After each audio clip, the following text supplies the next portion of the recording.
Saat ini saya akan membahas soal variabel integrasi, integran, dan tanda integral.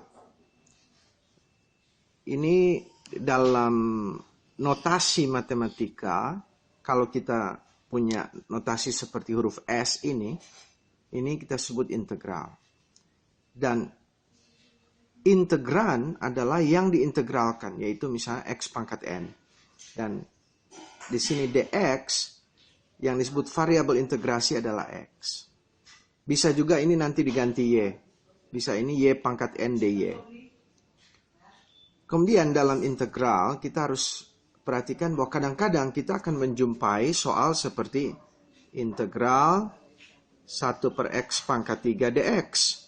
Untuk itu 1 per x pangkat 3 harus kita ubah menjadi secara aljabar 1 adalah x pangkat 0 dan x pangkat 3 tetap x pangkat 3. Dan menurut hukum pemangkatan x pangkat 0 per x pangkat 3 ini menjadi x pangkat 0 kurang 3 sama dengan x pangkat minus 3.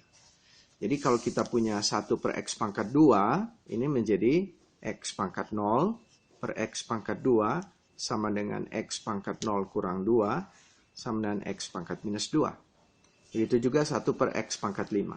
1 per x pangkat 5 menjadi x pangkat 0 dibagi x pangkat 5 sama dengan x pangkat 0 kurang 5 sama dengan x pangkat minus 5. Kemudian juga bila kita punya misalnya akar 3 dari x pangkat 4, ini kita harus bisa ubah menjadi x pangkat 4 per 3. Ya. Jadi kalau saya punya 1 per akar 5 dari x pangkat 7, ini akan menjadi 1 per x pangkat 7 per 5 sama dengan x pangkat 0 per x pangkat 7 per 5 sama dengan x pangkat 0 kurang 7 per 5 sama dengan x pangkat min 7 per 5. Dan kemudian kita harus perhatikan bahwa bila kita punya integral x pangkat 2 dx yang hasilnya adalah 1 per 3 x pangkat 3 tambah c. Kenapa perlu ada c ini? Karena coba perhatikan, turunan dari sepertiga x pangkat 3 tambah 5 misalnya terhadap x itu akan tetap x kuadrat. Begitu juga turunan 1 per 3 x pangkat 3 tambah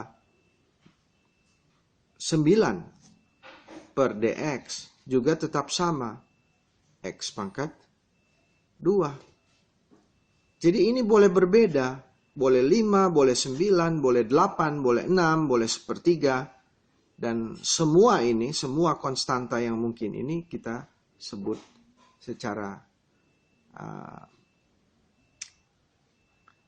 lebih umum dalam satu konstanta yang disebut C.